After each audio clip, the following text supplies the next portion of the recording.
नमस्कार, मैं डॉक्टर रेखा RC online academy में आपका स्वागत करती हूँ।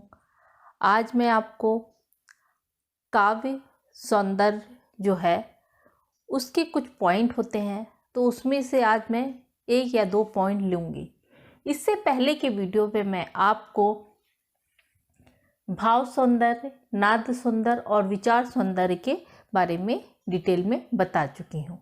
आज मैं आपको शिल्प सौंदर्य और शैली सौंदर्य क्या है उसके बारे में बताऊंगी। जैसा कि हम लोग जानते ही हैं कि काव्य के सौंदर्य के दो पक्ष है। पहला है भाव पक्ष और दूसरा है कला पक्ष। भाव पक्ष क्या है? आंतरिक है, और कला पक्ष है बाहरी। तो आंतरिक के बारे में हमने चर्चा कर चुके हैं। आज हम कला पक्ष के बारे में बताएंगे, यानी बाहरी जो सौंदर्य है उसके बारे में बताएंगे। तो उसमें शिल्प सौंदर्य आता है। कला पक्ष के जो है उसको हम शिल्प सौंदर्य बोलते हैं। शिल्प सौंदर्य क्या है? शिल्प, जैसा कि हम जानते हैं, शिल्पकार होता है। शिल्पकार क्या करता है कि कोई भी इमारत को बनाता है। तो उसी प्रकार जो कवि है अपनी जो कविता रचता है, तो आंतरिक तो हम जान गए हैं। अब हमें बाहरी जो सौंदर्य है कविता का, उसके बारे में जानना है। तो जो कविता कवि रच रहा है, तो उसका शिल्प सौंदर्य के अंतर्गत क्या आएगा? शिल्प सौंदर्य कला पक्ष से ही संबंधित है, जैसा मैं आपको पहले ही बता चुकी हूँ। इसमें क्या होता है? इसमें छंद इसलिए क्योंकि छंद सुनने में अच्छा लगता है। छंद जितने भी हैं, कुंडली, सवैया, रोला, दोहा, ये सब छंद इसमें आते हैं।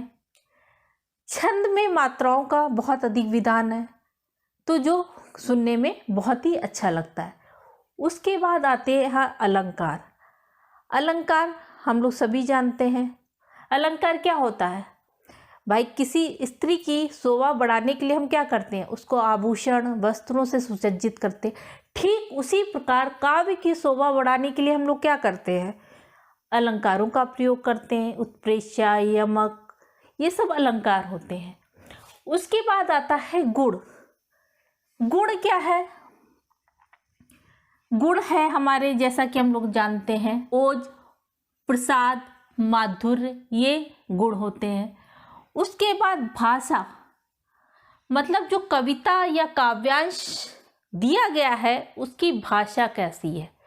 भाषा के अंतर्गत क्या आएगा? उसके अंतर्गत आएगा कि जो भाषा है उसमें कौन सी शैली का प्रयोग है, भावात्मक, वर्णात्मक, कौन सी शैली मतलब प्रयोग की गई है, और भाषा में किन शब्दों का प्रयोग किया गया है, तत्सम है, तद्भव है, कौन से शब्द प्रयोग किए गए हैं।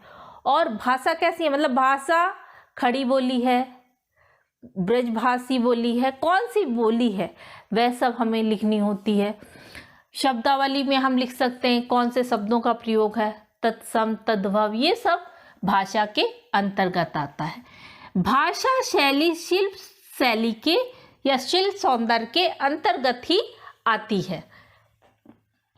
तो इसके बारे में भी हम आज ही चर्चा करेंगे। उसके बाद बिंब। बिंब का मतलब है आईना। मतलब बिंब किसका दिखता है? बिंब मतलब परछाई होती है।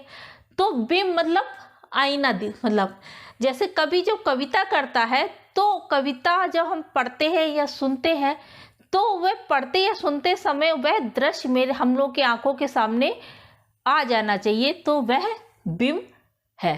प्रतीक क्या है? अब प्रतीक क्या होता है? प्रतीक है कि किसी बात को हम सीधे वे में ना कहना, उसको घुमा के वही बात कहना प्रतीक कहलाता है। उसके बाद अब ये हो गया, तो जो हमारा ये शिल्प है उसमें छंद, अलंकार, गुण, भाषा, बिंब, प्रतीक आदि को शामिल किया जाता है। मतलब ये सब चीज़ें भाषा को सुंदर बनाती है। और भी बहुत सारी चीज़ें हैं जो भाषा को सुंदर बनाती हैं। तो शिल्प या बनावट काव्य में रमणीयता मतलब सुंदरता बढ़ाने के साधन है। ये सब साधन क्या है, जो कविता है उसको और अधिक सुंदर बना देते हैं। तो जो कवि कविता कर रहा है वह इन माध्यमों से अपनी कविता में और अधिक जान डाल सकता है, उसे सुंदर बना सकता है। मतलब बाहरी रूप में कविता और अधिक सुंदर हो जाती है। तो शिल्प हो गया। तो जब हमें किसी एग्ज़ाम में कोई भी काव्यांश दिया जाता है तो अगर उसमें आपको शिल्प सौंदर्य लिखने को आता है तो आप उस कविता के बाहरी रूप यानी उस कविता में इन चीज़ों को ढूंढेंगे, इन चीज़ों को देखेंगे कि ये चीज़ कविता में कहाँ है और उनको आप अंडरलाइन करके आंसर देंगे कि ये चीज़ें हैं। तो आप इस तरह से आप शिल्प सौंदर्य लिख सकते हैं। अब हम आपको शैली सौंदर्य क्या है उसके बारे में बताएंगे। शैली सौंदर्य, तो शैली सौंदर्य ही भाषा सौंदर्य कहलाती है। शैली क्या होती है, वर्णनात्मक, विचारात्मक, चित्रात्मक, ये सब शैलियाँ हैं। तो शैली किसके अंतर्गत, भाषा शैली ही होती है। तो भाषा कैसी, मतलब भाषा अगर हमें लिखने को आएगा तो हम भाषा कैसी है, तो भाषा यानी खड़ी बोली का प्रयोग किया गया है। खड़ी बोली है, राजस्थानी बोली है, किस भाषा में, पंजाबी बोली, किस भाषा में ये काव्यांश हमें प्राप्त हुआ है। उसके बाद आती है मतलब शैली। भाषा की शैली कैसी है, भावात्मक है, विचारात्मक, कौन सी शैली का प्रयोग किया गया। उसके बाद आएगा शब्दावली। शब्दावली में हम लिख सकते हैं तत्सम शब्दों का है प्रयोग, तद्भव शब्दों का प्रयोग किया है, या किस शब्दों का प्रयोग किया गया है उसमें। और भी बहुत सारी चीज़ें भाषा के अंतर्गत आ जाती हैं।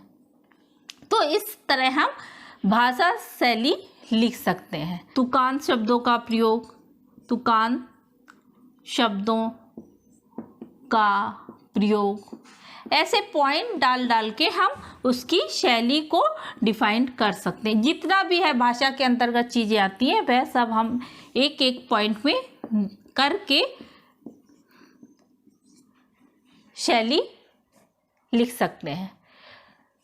तो आज मैंने आपको शिल्प सौंदर्य और शैली सौंदर्य को बताया। कभी कभी आपको एग्जाम में शैली सौंदर्य ही आएगा, तो शैली सौंदर्य अगर हम नहीं जानते क्या है, भाषा शब्द नहीं दिया गया तो हम नहीं समझ सकते। अगर भाषा सौंदर्य दिया जाएगा तो आप ऐसे आपको मिलेगा भाषा सौंदर्य, और शैली सौंदर्य दिया जाएगा तो भाषा शब्द नहीं होगा।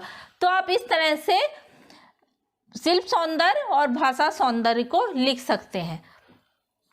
अब मैं आपको एक दूसरे वीडियो में, किसी सब्सक्राइबर ने पूछा था मेरे से कि जीवन दृष्टि और कल्पना दृष्टि या कल्पना सौंदर्य क्या है, उसके बारे में मैडम वीडियो बनाई है। तो मैं नेक्स्ट वीडियो इसी पे बनाऊंगी।